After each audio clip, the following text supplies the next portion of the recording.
Welcome back to this year's edition of Inside the MAAC. I'm your host, Matt Flaherty. Joined alongside me are the fellow women's basketball beat reporters, Josh August, Patrick McGugan, and Brittany Braun-Liebman. Guys, who's hyped for today's episode? I am ecstatic. Cannot wait to get this going.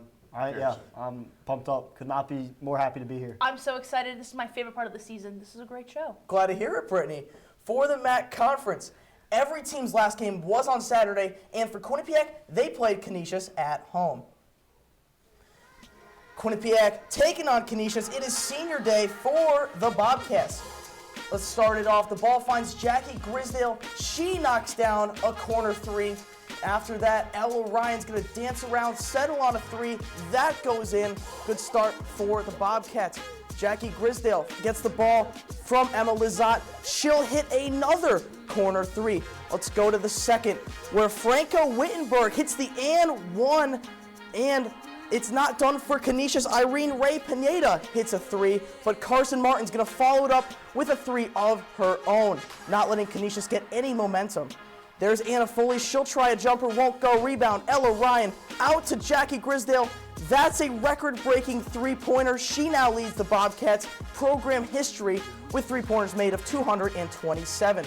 To start off the third, Ella O'Donnell gets a nice roll-in, followed by Wittenberg getting a steal. She takes it coast to coast, and she will lay it in and one.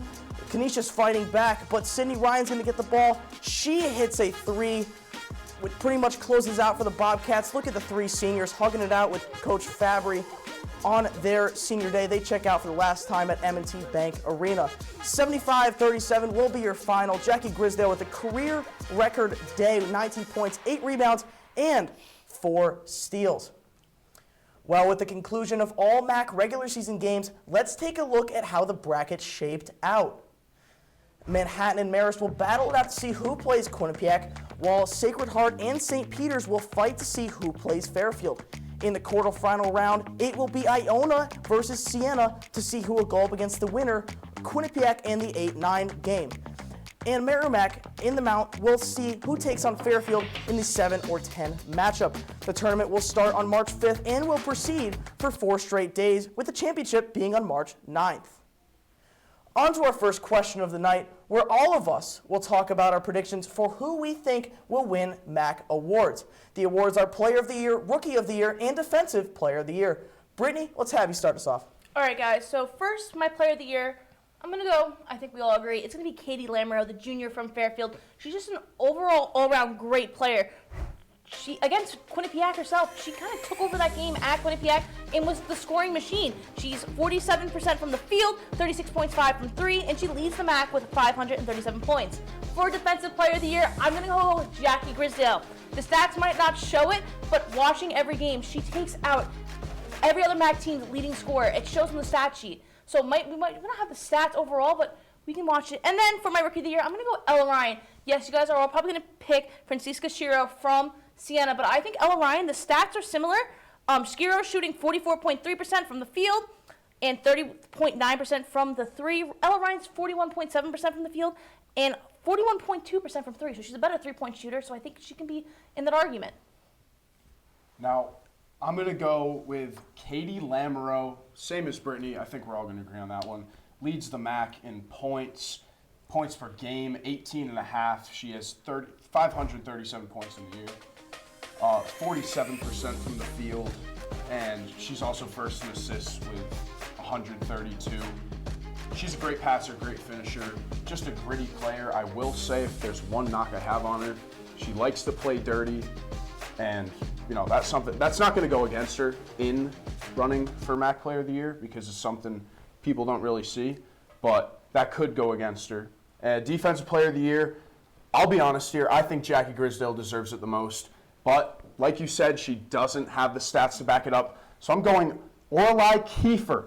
She's got 101 defensive rebounds, 154 rebounds overall in the year, 64 blocks. She leads the MAAC, averaging 2.4 blocks per game. The next best is Colette Muldenberg, who averages only 1.5. That's a huge disparity. And when we look at steals, it's much closer than that in steals per game. And then Rookie of the Year, Francisca Shiro. I mean, 7-time MAAC Rookie of the Week, 2-time Mid-Major Madness Player of the Week, USA Basketball Writers Association. That's a national award. She got Co-Freshman of the Week, 410 points. You said the stats were close. No, they're not. 410 points, 17.1 points a game. What's Ella averaging? I think it's 10.1. 31% from the field. That's the same as Ella. 44% from the field. That's the same as Ella. 31% from free. That's better than Ella. 83 assists, 45 steals, 111 rebounds. All better than Ella. So I think that's a lock for rookie. Okay, Pat. We agree on some things here. I also agree that Katie Lamoureux is the player of the year. I think it's the obvious answer. I'm going to go away from points because we already talked about that. Yeah. That's the obvious fact. In my opinion, I think some of the best players on the court are those who have great assists.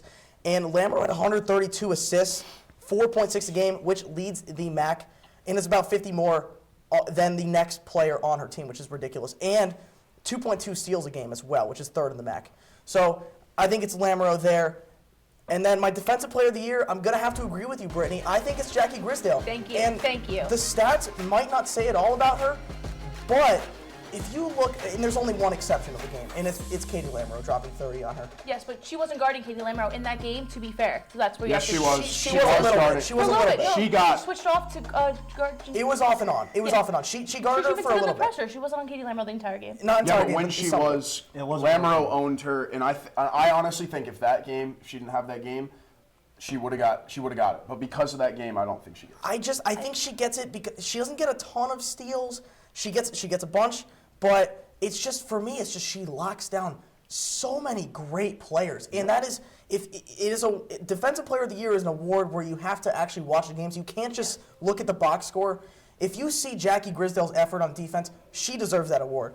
But Pat, don't worry, I'm going to agree with you on the rookie of the year. It is going to be Francisco Chiro. And I know she missed 5 games at the end of the year. I understand that. However, she was just so dominant. And this Siena team had a major drop-off for the last couple games of the year.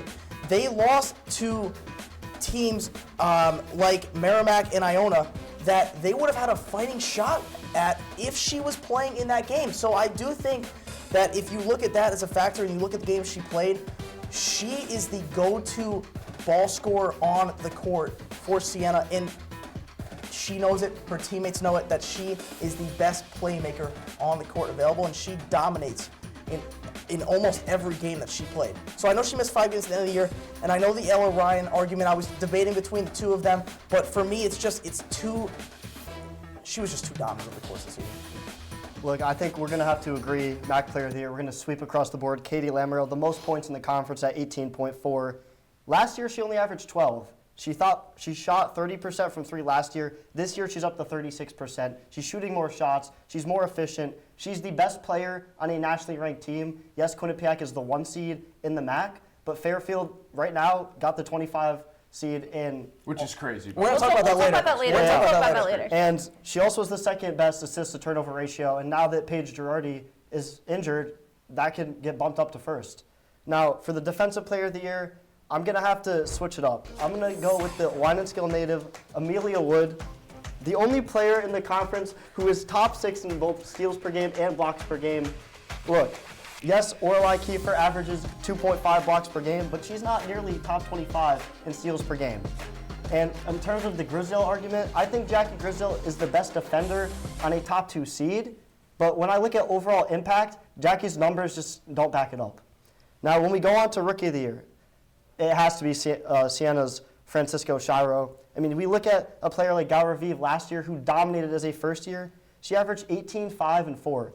Now, Francisco Chiro this year is averaging 17, 4, and 4. I mean, those numbers are nearly identical to what Gal Raviv did last year, and we talk about her a lot. 7 times was the MAAC Rookie of the Week, 5th in the NCAA in terms of freshman scoring. I mean, the numbers back it up. She has been a dominant force for Siena. How many rebounds did you say Amelia Wood had? 166 defensive rebounds. Okay.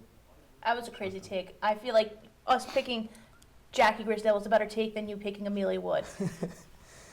I think the reason I picked Grisdale and Brittany, maybe you can agree with this.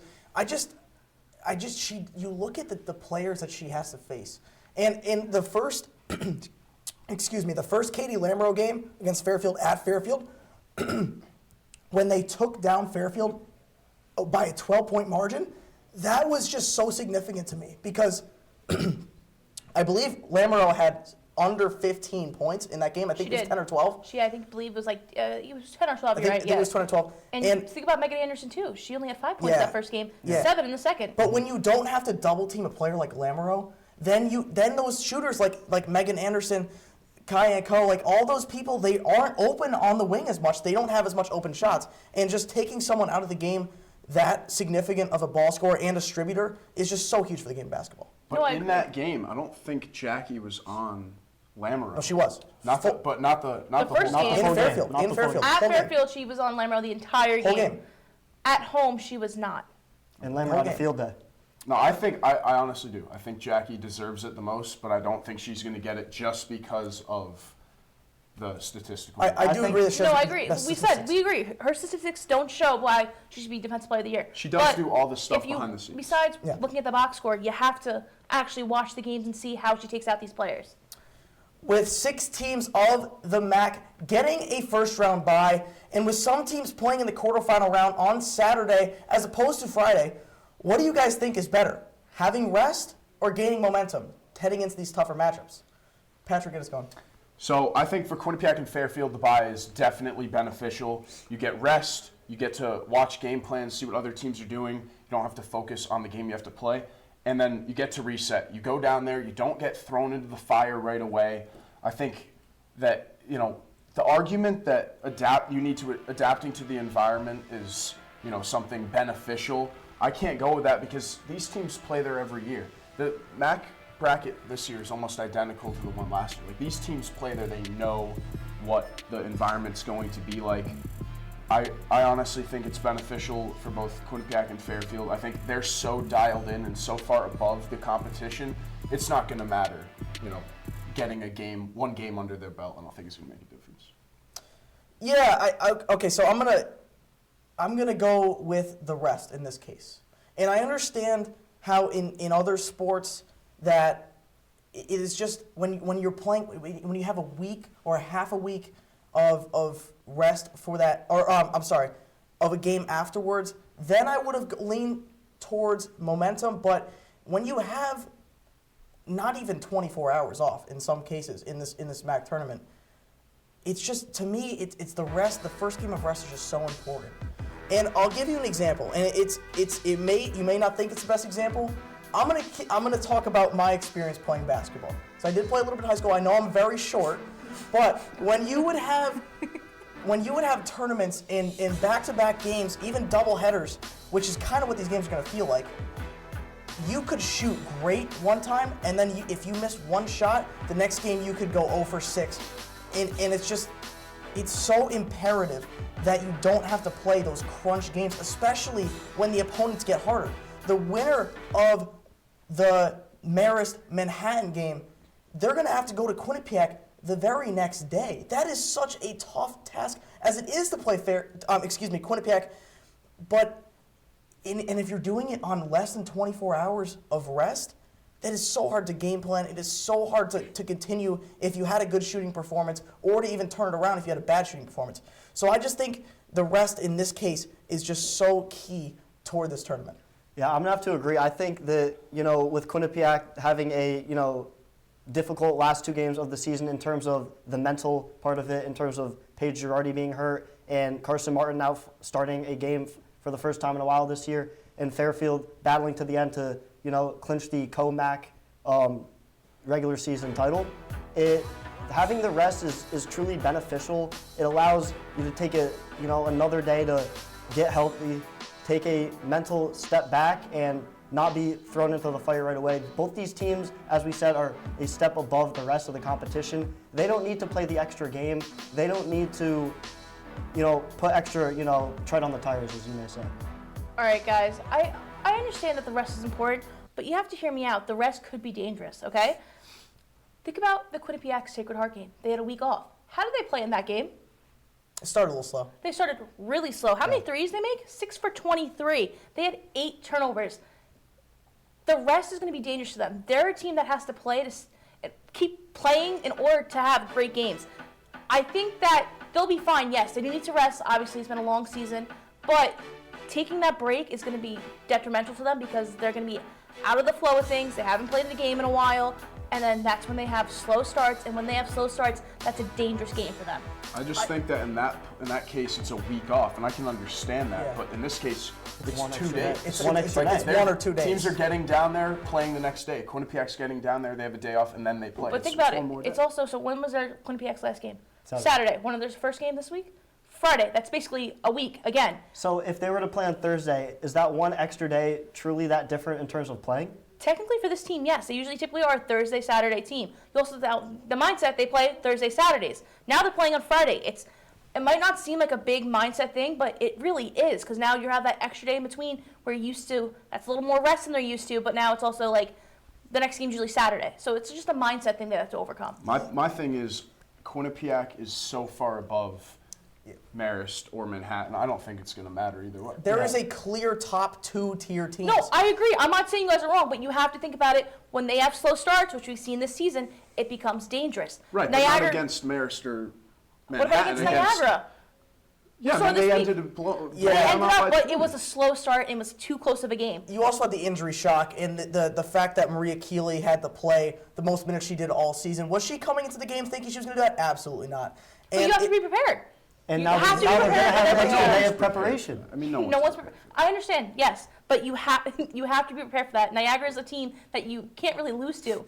They didn't lose. They did, but at first it was a really blew slow it out. start. They did blow It them out. They was, blew 'em out. but it did started blow 'em off really Well, they're close. playing the whole game. But even if No, it's I know. not- I'm saying I think they'll be. I'm not saying Quinnipiac won't be fine. I'm just saying it could be dangerous to a slow start, which gives them bad shooting, and when they can't shoot, they have to rely on their defense. And then they're No, the their 5th def- ranked I- team in the country, so there's no. I just think the slow start and the rest could be dangerous. I'm not saying it's going to hurt them. They just got to be careful. Well, we'll certainly see how it plays out. But for now, it is time for our tournament predictions. All of us have filled in a bracket, and it is now time to reveal them. I will start us off. So I got, in the first round, I have Manhattan beating Marist. I think they will advance to the quarterfinal game. Then I have Sacred Heart beating St. Peter's. My reasoning behind this, I really just want to see Fairfield Sacred Heart play for a third time. And then I got Quinnipiac beating Manhattan. I think it's going to be by a sizable amount to head to the semifinals. I have Iona over Siena. If Siena was fully healthy, maybe I would consider otherwise, but I think Iona will advance here. And then Merrimack, I have them advancing over the Mount, I think. And then I have Fairfield beating Sacred Heart. Sacred Heart has played them close in the first 2 games of the season through the first 3 quarters. It has been tied going into game in the first meeting, and then a 4-point game in the second going into the fourth, and where Fairfield has dominated the fourth quarter of both games. So I do think that should be a game to watch. And then in the semis, I have Quinnipiac beating Iona. The first matchup did not go well for Iona, and I think Quinnipiac will repeat the same success. I think Fairfield will beat Merrimack. I don't think that'll be a close game either. I think Fairfield is just too much of a dominant team. And then in the final, this might be a controversial take on Desk, but I have the Fairfield Stags beating the Quinnipiac Bobcats, and I'll tell you why. Why?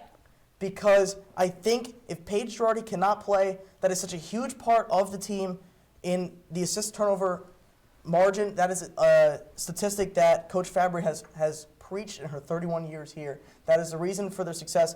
And I don't think that Maria Keeley and Carson Martin can step up into that role. I think they turn the ball over too much. I think Fairfield, one of the best teams in the entire nation at getting steals. And I think that, I know that Quinnipiac defense is good, but I think the turning points from defense into offense for Fairfield will just be too much at the end of the day for Quinnipiac. Yeah. Josh, you're up next.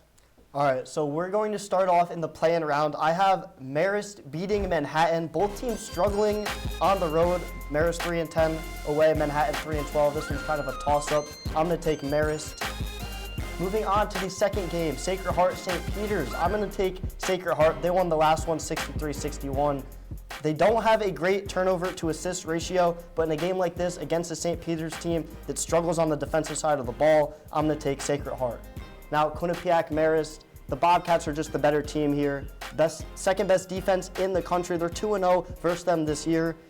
Marist only shooting 33% from three. Now, this one, might, rupture some feathers here, especially with Siena's best player being out. But I'm going to take the Siena Saints to upset the Iona Gales in a quarterfinal matchup. They won 94-80 earlier in the year with Shiro playing. They also had players with 19, 17, and 15 points. They have more than enough offensive firepower to beat Iona. Merrimack and Mount. Merrimack, 68 points per game, 41% shooting, and 72% from the free throw line. Those are the three numbers to look at. Now, when you look at Mount, they only average 63 points. They only shoot 66% from the free throw line. That's not a high enough number against a team that has the conference's leading steals, blocks, and rebounds leaders. Give me Merrimack. Fairfield, Sacred Heart. 2 close games earlier in the year between Fairfield and Sacred Heart. Through 3 quarters, they were close. Fairfield pulled away in both of them later in the fourth. That outcome is going to repeat again. Give me the Stags to advance to the semis. Quinnipiac, Siena in the semifinals now. It's all Bobcats in this one. I know we mentioned the loss of Paige Girardi, but they have the second best defense in the country. And when Siena's without their best offensive player, that defense is going to suffocate them. Fairfield, Merrimack now. We have the Stags, Katie Lamro, Megan Anderson, 2 players who lead the conference in scoring with 16.7 points and 18.5 points per game. That's more than enough against this Merrimack team. I'm going to take the Bobcats in the finals in this one. I think that when you look at Coach Fabry's resume, her 31-year career, and all that she's built up to, she has O'Donnell, she has Grisdale, she has the leaders, and they know that this is the best chance they're going to have. I'm taking the Bobcats. Josh, I think that's great, but you had some weird Siena winning. They're not going past without Francisca Skiro playing. I think that's a crazy take. But let me show you my bracket now. Starting in the first round, we have Manhattan playing Marist. I think Manhattan's the better team. They're going to take the first win. Then we have the Sacred Heart St. Peter's game. Sacred Heart's going to win. Starting the quarterfinals on Thursday, I think Quinnipiac's going to kill Manhattan. They did it this season. I think they're going to do it again. Iona is going to win against Siena. Siena's without their best player. She's out not playing in the tournament, so I don't see how they're going to win against Iona without her. Merrimack's going to beat Mount St. Mary's. I feel like that's Merrimack being the 3rd seed. They're a pretty good team. Quinnipiac, they beat them by 30 this season, but I think Merrimack is still a strong team. Then Fairfield, Sacred Heart, I think this is going to be a close game. People should really keep an eye out for this game because twice this season, Sacred Heart was winning going into the 3rd quarter. And then Fairfield dominated the 4th quarter. Sacred Heart could not finish the game, and I think if you give it a 3rd time, it's really hard to beat that Sacred Heart team 3 times in a row. I think Fairfield's going to get a run for the money, but overall, they're going to win. Moving to the semifinals, I think Quinnipiac's going to beat Iona. Fairfield's going to beat Merrimack, and we're going to have the repeat championship game of last year of Quinnipiac and Fairfield. But this year, Quinnipiac, I think, has the motivation. They want it. They put the time in, like Trish Fabry keeps saying, they put the time in to build a championship caliber team. It's going to happen this season. Yeah, I agree with that. All right, let's take a look at my bracket. First up, Manhattan Marist. Give me Marist. A little upset there. Not too big of an upset, though. Those teams Fair. They're about close. even levels. Not a lot that upset. Give me Sacred Heart over St. Peter's. Sacred Heart, I think, is obviously the better team. Moving on to the quarterfinals, Quinnipiac over Marist, no doubt in my mind. Iona over Siena, we talked about it. Without the star-studded freshman, I don't think Siena can get it done. So Iona moves on to the semifinals. Merrimack, again, maybe not the strongest team, but years ahead of the Mount. So Merrimack moves on. Fairfield, Sacred Heart, again, like you said, this is going to be a close one. I honestly think this could be an upset, which would be huge. But I have Fairfield. I'm betting on that senior-led group, actually graduate-led group in Fairfield to get the job done in the quarterfinals. Moving on, semifinals, Quinnipiac, Iona, the Bobcats, of course. And then Merrimack, Fairfield. Fairfield, if they get by Sacred Heart, they're definitely getting by Merrimack. So, finishing off, I have the Bobcats winning. I honestly think head coach Trisha Fabry in that second game did not show her cards. You talked about it. I did. And yes, they lose Paige for the rest of the year, but Carson's going to have games under her belt, and I think she's going to step up. This team is so closely bonded. I think Carson's going to go out and do it for Paige. And she did take over the first game against Fairfield, the first matchup. she absolutely took over that game. But she had you a know why season she high can't game. do that again? Why? Because now she has to bring up the ball. Now she's the one that has to create plays. She can't be the person that plays are created for. She unless she does it on her own, which I don't see her doing. I'm betting I think on that- Trisha Fabry I don't over think you have Carly enough- Thibault-Donis. Yeah, I don't think you have enough faith in this Bobcats team. I think Quinnipiac losing to Fairfield at home was fantastic decision by Trish Fabry. She wasn't showing all of her cards. We keep talking about it. I think she has a set plan going to this championship game. She didn't want to give Fairfield all of the cards. You have to They save literally some. made no offensive I think or defensive we're adjustments. underestimating. Jackie was getting They saw- dominated, and Trish let it go because she knew that they did not need to win. Well, that You're game. absolutely right. I was the first to say that out No, of the I four of agree. us. Was she mad in the press conference at all? No, not at all. She was because happy. Yeah. because she doesn't want to She give knows. Fairfield everything. She knows what she's doing, and she's a smart coach for doing that. 30 So I think wins you on betting the against them right now. Fairfield is a Crazy. top He's a 25 homer. ranked He's a team homer. in the Come country. on. Carson Martin Top started 25 in the 32 AP games poll. Top last 25. year. Can we talk In the about A- it now? Wait, Yeah. in the AP Can we poll, talk where are about they in the NET rankings? They're miles ahead of Quinnipiac. They're 25 ahead of Quinnipiac. And that's They're the public fif- perception. Yeah, but they're in the 50s. public They're in the perception is- 50s. I think the public's right. I don't. I don't think the public. I think it's going to be a double overtime game. I really do. I think it's going to be a Double fantastic overtime game? Yeah, I think it's going to be fantastic. Oh, finish. What? So why would it be It's gonna be a double OT. I So think it's gonna be that Quinnipiac close. beat That would be Fairfield by awesome if it 14, was. and then Fairfield beat Quinnipiac by 12, and now Yeah. we're going double overtime? Yeah, I think I it's going to be a think- fantastic game. yeah, I but think- I just think it's going to come down to one of Matt, the what are you Fairfield stars. talking about? What do you mean? What am I talking about? I don't think it's going to double overtime. Then that's your opinion. I have my opinion. That's a good. I think it's going to be a fantastic game. I think it's going to be very close, but I think what's going to get it done is one of the Fairfield stars are going to make a shot, and one of the Quinnipiac stars are not as talented. They're not going to make a shot. That's what it comes I down think to. we're underestimating You're also Carson forgetting- Martin starting 32 games last year. She has tons of experience, has the experience. under her belt. Good for her. So does Mary Keeley. This isn't her. It's not like she's a first year stepping. She's her junior. She's been in this role before. They've It's not been in like the they're system. Like, They yes, know- they've had the time. They put the time in. I don't see how. I honestly think it goes back to that second game, Quinnipiac and Fairfield.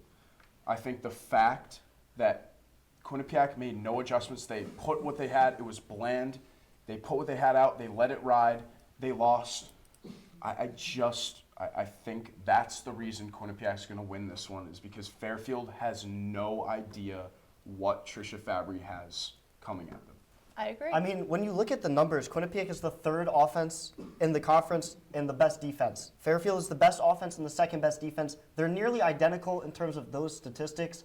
I mean, it's just going to come down to who is going to lead the team in scoring. Because Carson Martin had 19 points when they won. The second game, she didn't have her best showing. And on the opposite side of the ball, Megan Anderson was quiet in both games, 7 and 8 points respectively. And then Katie Lamoureux had 30. She dominated the second game, which is the main reason that they And won. that's another thing. I don't think Jackie's going to let that happen. Yeah, I don't think Katie Lamoureux will be Yeah, scoring 30 points agreed. against the Bobcats again. You also have to think about the point of how Trish said this team it plays really good on the road. Atlantic City is a road game. It's a neutral site, so I think that's where they also have a leg up. Yeah, well, we'll see what happens. We'll keep close eyes on that game for sure. But for now, it's time for our final question of the night on the women's side. There are consistently 2 or more very solid teams in the MAAC conference. Do you guys think the MAAC should be a 2-bid conference for women's basketball? Josh, what do you think? I think the answer is absolutely yes. I think it's past time. I mean, both Quinnipiac and Fairfield have been powerhouses the last 3 to 4 years.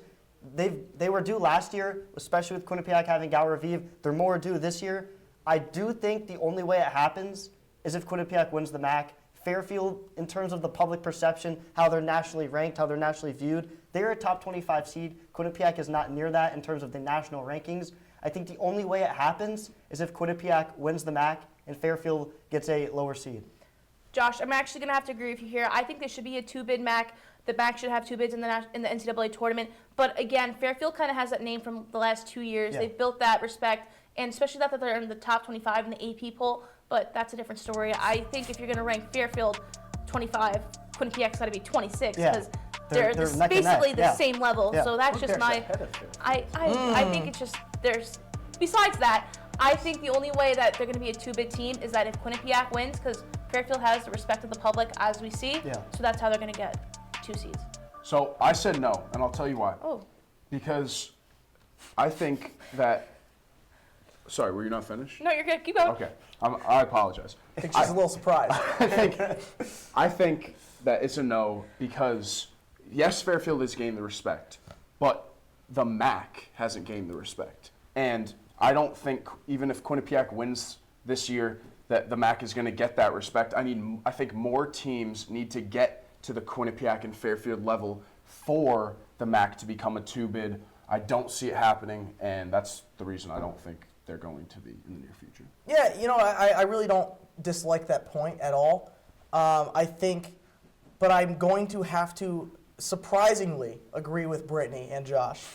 I know. Why is that surprising? I know I like arguing. Ask my parents. I'm a great arguer. But no, I'm going to have to agree with you guys. Both these teams have deserved to be in the NCAA tournament for years and years. And Pat, you're absolutely right. The MAAC is not a known conference. If you ask some random from Iowa, do you know what the MAAC conference is? Not at all. They Metro might say the other MAAC. Yeah. They they probably changed the will, name. actually.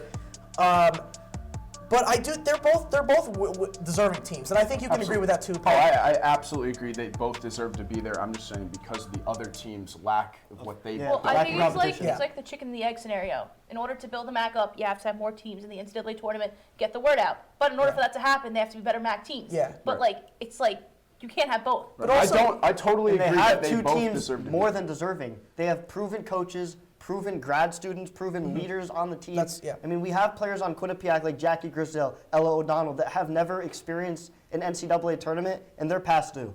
Yeah. See. No, yeah. Yeah, in just another good point, I believe in this is that the women's tournament, the NCAA tournament, March Madness, so famously called, is so much different than the men's side. It is so much different in the fact that in the men's tournament, there are a lot more upsets. And in the women's, there are not. However, I think Quinnipiac and Fairfield this year alone both have the chance. That right now, whoever wins the MAAC is projected to be an 11 seed. I think they could be the 6 seed. Right now, it's projected I don't be disagree with that teams either. like Baylor. No, that's fair. And I think that both teams have a real chance at beating them, and that is why I think the MAAC should be 2-bid, because both of these teams could be in the tournament now. Obviously, whoever wins the MAAC in this hypothetical, one would be the 11 seed, the other would probably be a 15, 16. But I do think that would make for a more entertaining game, and I think that's definitely something the NCAA takes into account is how many views would this get if it's a closer game. So I think both teams are very worthy. I can also chime in on, like, last year, Fairfield made the tournament as the 12th seed, playing Kansas State, the 5 seed. wasn't close. It's a game that, that could be upset.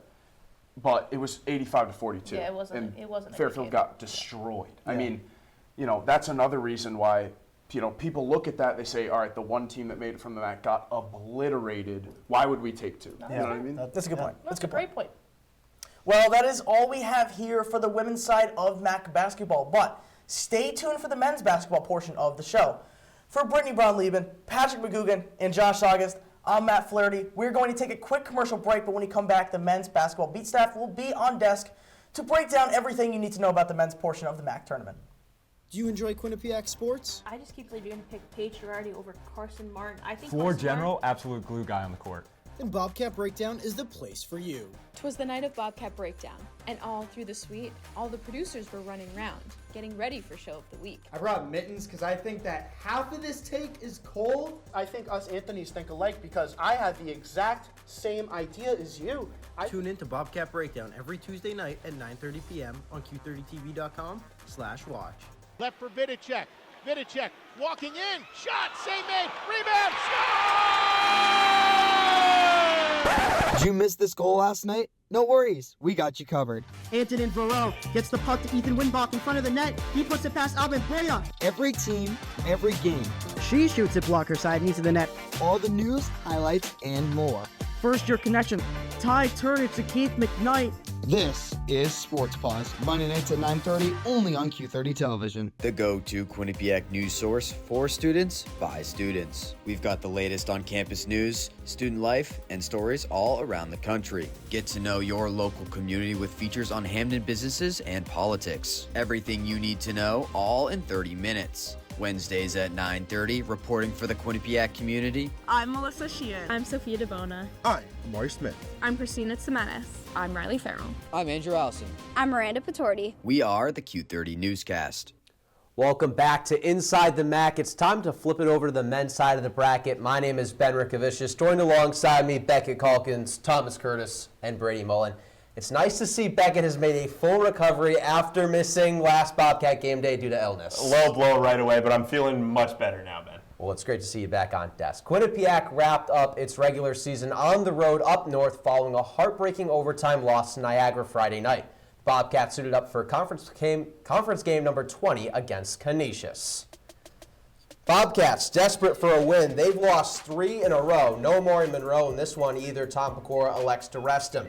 Keith McKnight gets things going on defense, gets the steal, and then finishes on the other end with the finger roll. It's 7-5 Quinnipiac early. Then McKnight, more offense for him. This turnaround jumper is good. He scored 8 of the Bobcats' first 11 points. Khalil Singleton was on one for Canisius. He hits the 3, giving them a 10-point lead. And Singleton wasn't done yet. He drives the basket, plus the harm here. 14 points on the game for Canisius. They led 30-29 at the half. And McKnight right back at it in the second. This and one three-pointer to give Quinnipiac a 3-point lead. And then Javante Edwards would help Canisius reclaim the lead, drilling this three-pointer. It's 48-46 Canisius. But then a Sim Jones, he was just money from beyond the arc in this one. Buries a triple there, 27 points, 3 shy of his season high. And then Jones finds McKnight for the backdoor slam to ice this game for Quinnipiac. It's 64-60. Bobcats hold on to win 67-63. 20-plus for Jones and McKnight.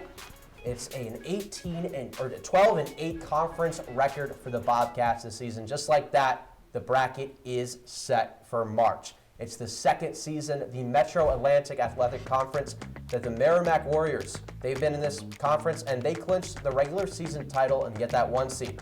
They'll await the winner of the 8-9 matchup, which features Iona and Sacred Heart. The St. Peter's Peacocks claim the 2 seed with a 14-6 conference record. They'll take on the winner of the 7-10 game between Fairfield and Manhattan. The 2 other quarterfinals matchups are between the 3-seeded Siena Saints and 6-seeded Mount St. Mary's Mountaineers. The 4-seeded Quinnipiac Bobcats take on the 5th-seeded Marist Red Foxes. Rounding out the opening matchups. Last time Quinnipiac faced Marist in the MAAC tournament, they were sent home by Patrick Gardner and a team that went all the way to the title game.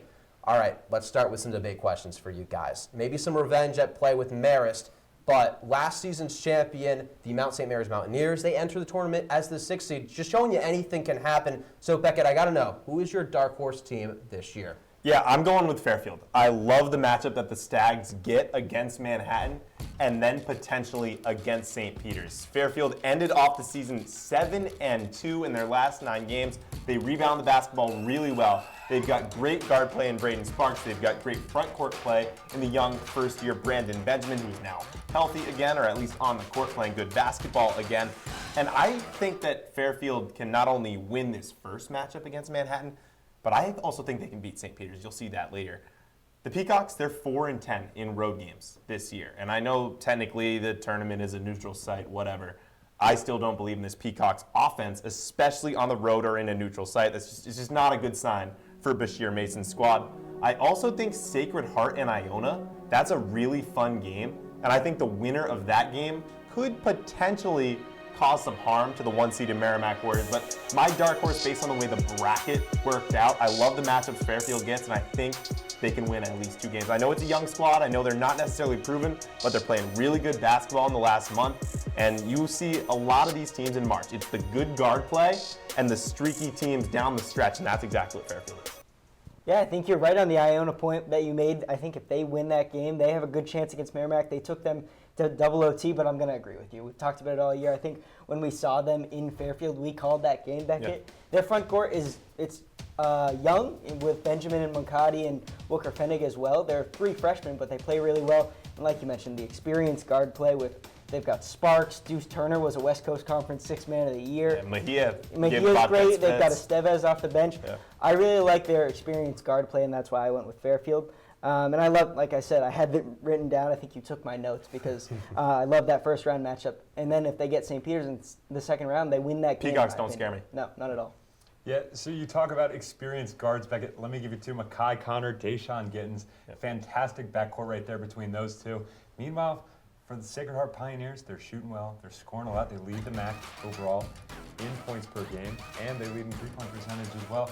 If you can score the ball, that's all that matters, because you just got to score more points than the other team. I think those two can definitely get it done in that backcourt duo right there. So you talk about experienced guards, there's two for you right there, and those are the ones that are going to get Hey, Brady, it another done. point for you. A guy like Anquan Hill on that Yes. Sacred Heart team. I mean, he's a guy who kind of creeping into that MAAC Player of the Year race a little bit late. I mean, missed some time because of injury, but he's a playmaker on both ends of the court. If he played a full season, I would definitely say he's in that running, but there's also another man in Merrimack who's making a great We'll get case to there. him. We'll get to him. I'd still put him on the MAAC first team. I know Yeah. it's not Yeah, he stretches 100%. the floor Yeah. so well. I think that's what opens up the offense. Is he's in the corner, he rotates out. He's not the normal. That's five what that makes just- Sacred Heart so they're dangerous. so That's dangerous. why I think. Everybody- I mean, I know we talk Fairfield, but Sacred Heart is a team that they're so streaky. But if they get hot, they can score with anyone in the country. And nobody's gonna. And it makes you shoot think, them. I think I'm probably right here. And I think you might be starting to think that too. We'll see on Thursday, man. Yes, We'll see on Thursday. Well, we're talking a lot about awards, and they will come out in just a few days. But before we find out who the conference chooses as their MAAC Player of the Year, Rookie, and Defensive Player of the Year, I got to know who you guys on desk have taken home some hardware. We're going to start with TC.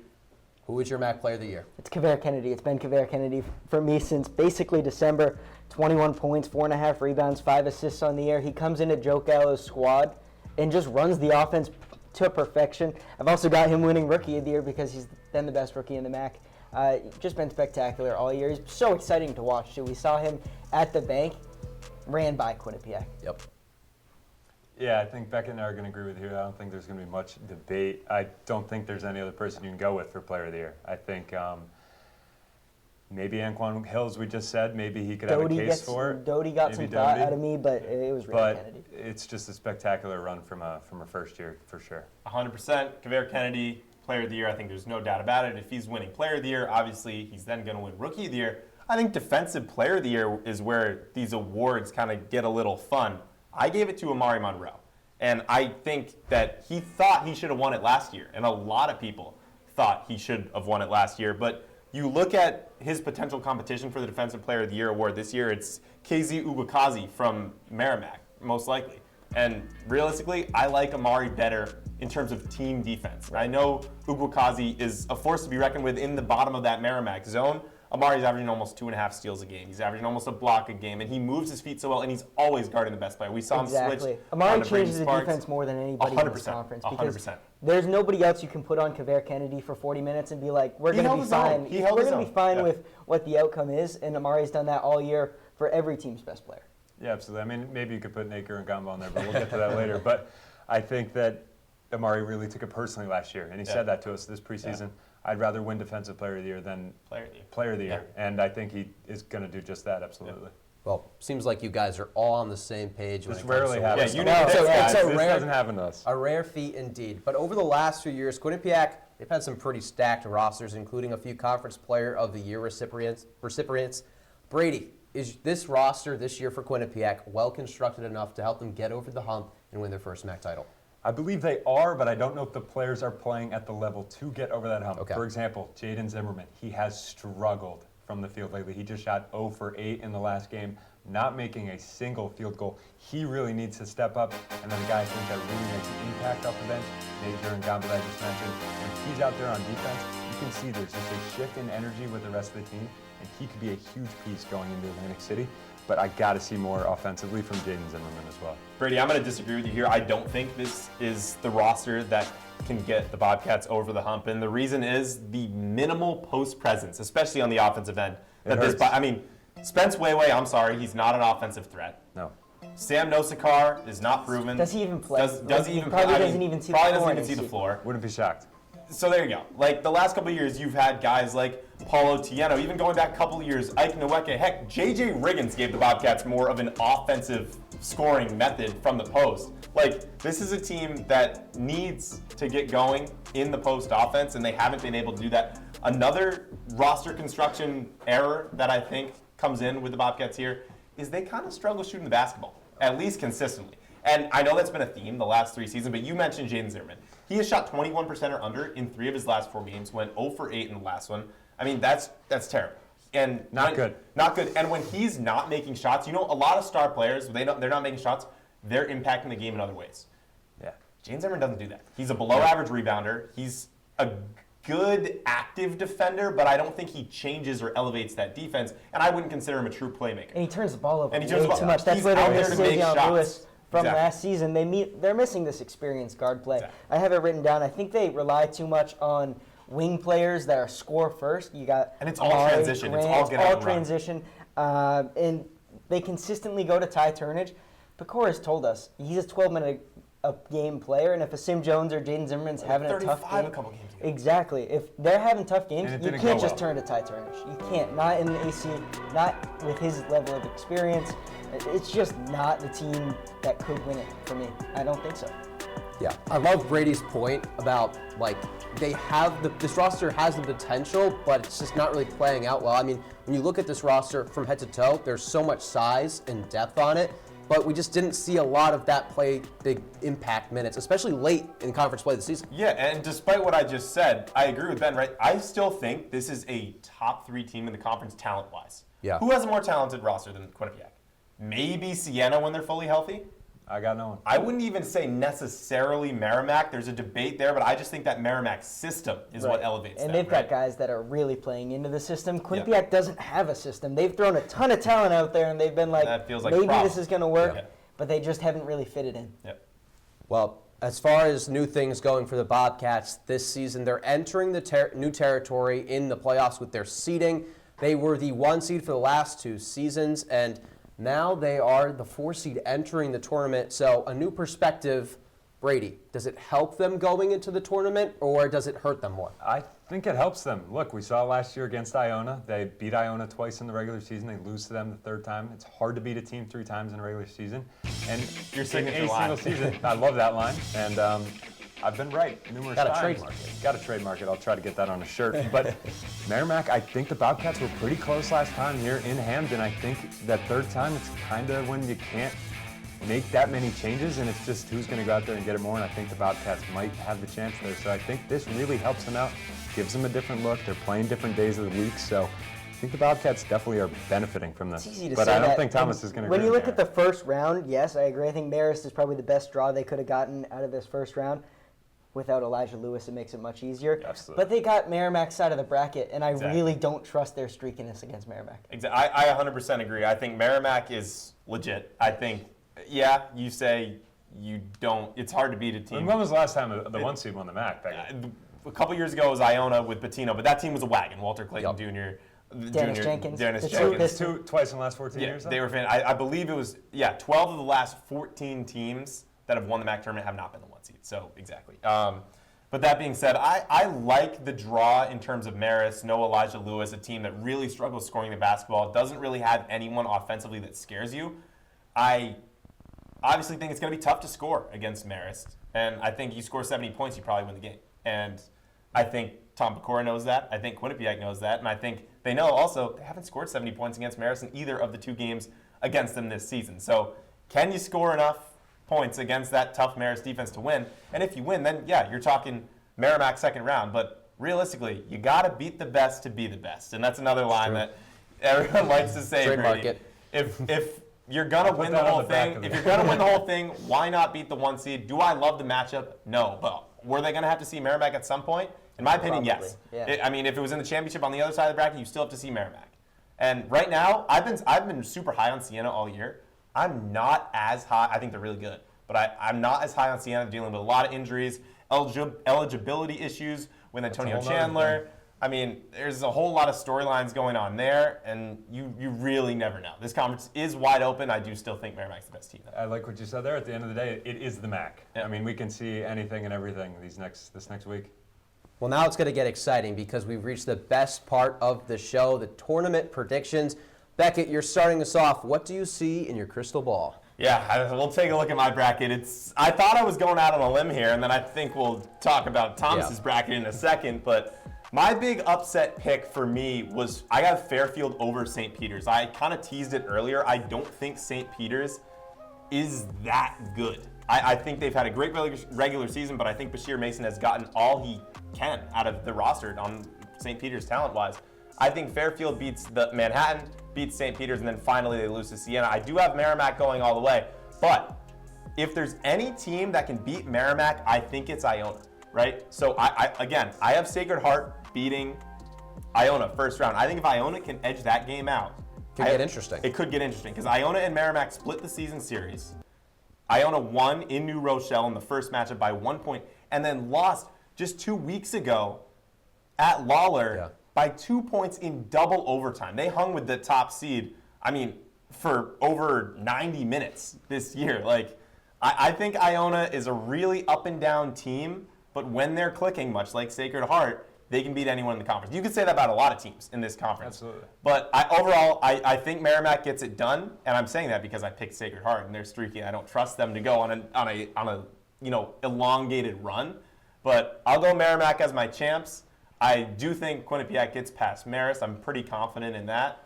But I don't have the Bobcats winning the conference. All right, Thomas, you want to unveil yours next? We'll do the same thing. Beckett, I think, just was looking at what I was doing. I'm telling you, I thought having Fairfield winning 2 games was crazy. And I'm like, Thomas, what? What did he? So if we can get my bracket up on the screen, Fairfield to the championship. We'll talk about that in a minute.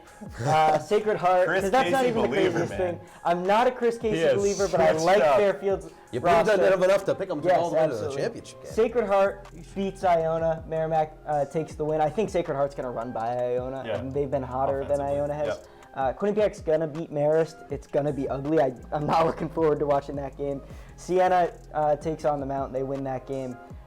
St. Peter's, we have the same level of trust in St. Peter's. Yeah. I just think Fairfield got a really good side of the bracket, and I like them more than 3 teams they see. 100%. Fairfield has the perfect matchups. If Quinnipiac was the 7 seed, I'd probably take them to win the championship.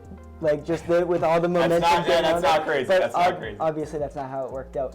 Fairfield to the championship. Merrimack's the best team in this conference, far and away. Joe Gallo is getting Power 4 looks. I don't know if he leaves. He signed an extension last year, too, and now it's like, wow. But that system's just so great. They've got the player of the year and all the pieces to win the championship. I don't really think it matters who makes it to the MAAC championship. It's going to be the Warriors. All right, Brady, what's going on with the Fairfield thing? Got to see yours now. I think I was probably more along the lines of Beckett, as we'll see here. I got Fairfield winning that one, but it's going to be Siena in the championship for me. Similar to Beckett as well, Sacred Heart is going to beat Iona. They'll then fall to the Warriors.